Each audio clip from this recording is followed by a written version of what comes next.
I don't know how much of this information my hacker's going to allow to come up. But I got something saying out there. I said, nah, because in Job said specifically that the devil came and presented himself. You know what God said right there? My evil side was present. Yes, ma'am. They down on their face, they're praying. Come on, 'cause we talking about how church folks always put something on the devil. Everything is the devil. As I told y'all about that one. Always remember that. One. And when you on the bad side, it's the devil. And you on the good side, you praising God.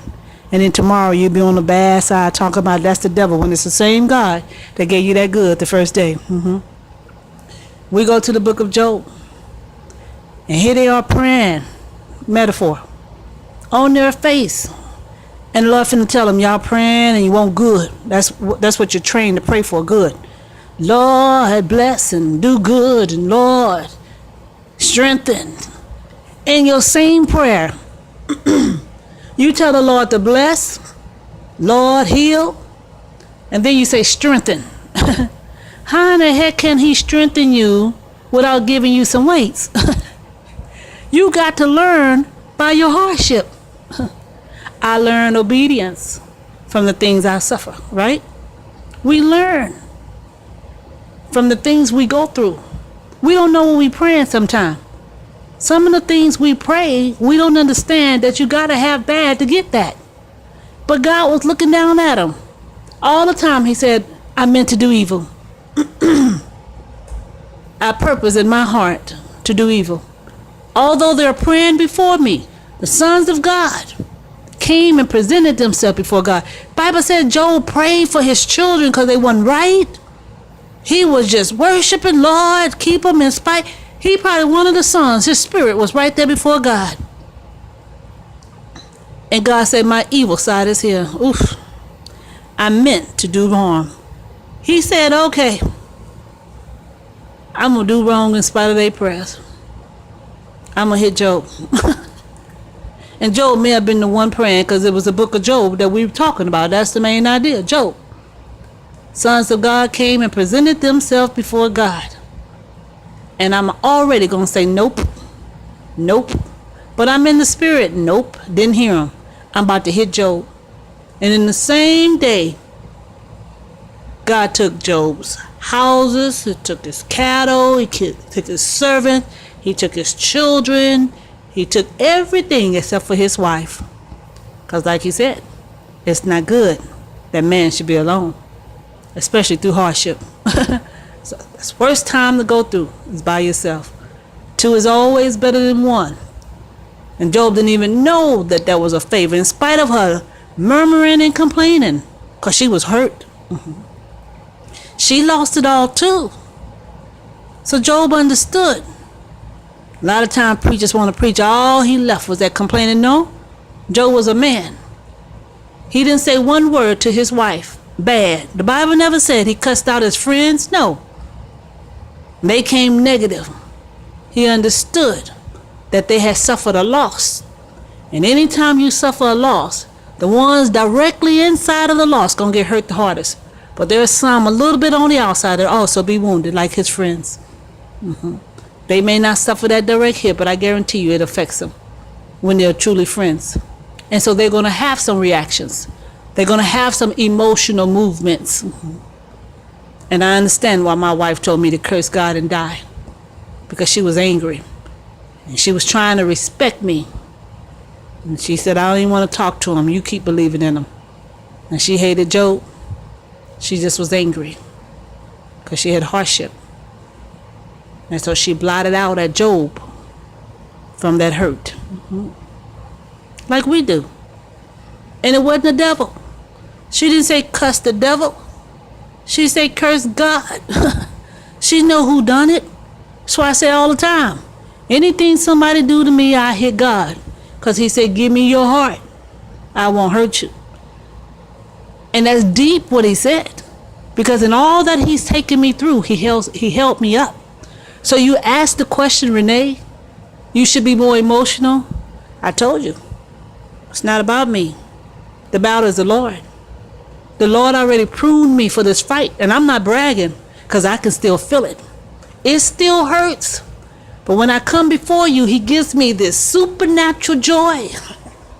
Please don't make me shout, because you won't understand. You won't understand what I'm telling you right now. I'm not a perfect person, baby. He didn't use me because I had it all together. He said all of our righteousness was as filthy rags. And I didn't understand that at first. He loves me in spite of.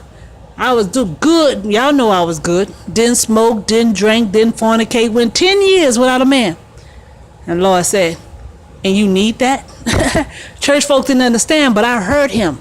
And because I was real, I was able to deal with what he told me. Get you a drink. Nuh-uh, because I don't drink, Lord. And you need that? Get you a man. Church folks didn't understand. And you need that? It wasn't about what other folks heard. As we talked about yesterday, about the church folks and how they lie. Good lies to encourage you, but it's a lie. And the Lord told me about the prophets. And how there was a lying prophet with a good heart. He told the prophet that was given direct instruction from God. Turn in here. Get you some rest. He had a good heart. He just wanted the man to rest. But God said, no, I want to teach you obedience. It's not about being good. Being good sometimes is wrong. There are times God wants you to curse somebody out. I tell you, I got you. It's the blood. It's the blood. I remember one time, I sit up in my house with my husband. He was so angry at me because it seemed like I always got my way. So one day I got angry. I swung around, I busted him right in the nose and blood went everywhere. Oh my God, I fell on my knees because I had never hit anyone since I've been saved. And he ran to call the police. He had me now. I want to expose her. I'm crying up to the Lord. I'm sorry, Lord. I was cursing and hitting. Lord said that didn't come from you, that came from anger. That has nothing to do with you. You're showing reality. The police officer came. He looked at me. I didn't know what to say to the man. I was too hurt because I had sinned. At least I thought I had sinned. He stood up there and told me that my wedding band belonged to another woman.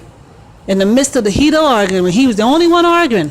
And I was trying to walk away from the argument. I went in the restroom. He came behind me and put his foot in the door. Give me Aisha's wedding ring. Turned around, and that's not that sweet Renee. That's that old Renee, baby. I blopped him and fell on the ground and cried up to the Lord. And he went out to the door, to the pay phone, because we didn't have cell phones back then. And we didn't have a house phone either. Came back with the police. I didn't even have an explanation for the police. I had blood all on my shirt. And all I could do was look at them. I didn't care. Nothing ran through my mind. I sinned. At least I thought I did. Police turned around and looked at my husband at the time. He goes, sir, you have somewhere else to go? He said, I ain't going nowhere. This is my house. She hit me. Police said, sir, you going to leave here willingly? I didn't even explain what happened. I couldn't say anything because I had never sinned before. I tried my best to live as good as I knew how, baby. I told you I used to judge others. I was hard on myself. He left out that door because the police took him. Had to handcuff him because he wasn't leaving his house. He was in authority. This is my house. Well, you invited him in. You called the police. They here. He left out and the Lord began to work with me. He told me sin was like a balloon. Now, see, he chastised me. But what else he said, that was needful. That was needful. Yes. Why did he heal on the Sabbath day? And the law said, remember the Sabbath day to keep it holy. 6 days shall I labor and do all thy work, but in the 7th day thou shalt not work. And yet he worked. That's why the Pharisees and Sadducees say he's blasphemed. He wasn't right. He was breaking the law. He said it was needful. He knew better. And God knows when to do what he wants to do. He said, all I want you to do is be obedient. I wrote the law. The law didn't come to send you to hell. It came to keep you wise. It was wisdom. Listen. He corrected me. He said, sin is like a balloon. He let me know that what you've done was wrong. But I done that through you. Because I ain't never hit anybody since I've been saved. And it was a good blow. I wasn't even looking. He was in back of me talking mess. And I turned around and bopped him without even looking. And landed it right on his nose and blood went everywhere. And the Lord said that was wrong. When he told me sin was like a balloon, once you first blow up a balloon, it's hard. And you let the air out and you blow up again, it's easy. He was telling me that's not what's supposed to be done. But I forgive you. I done that. And he was bragging about it. I landed that one, baby. And I took him to jail.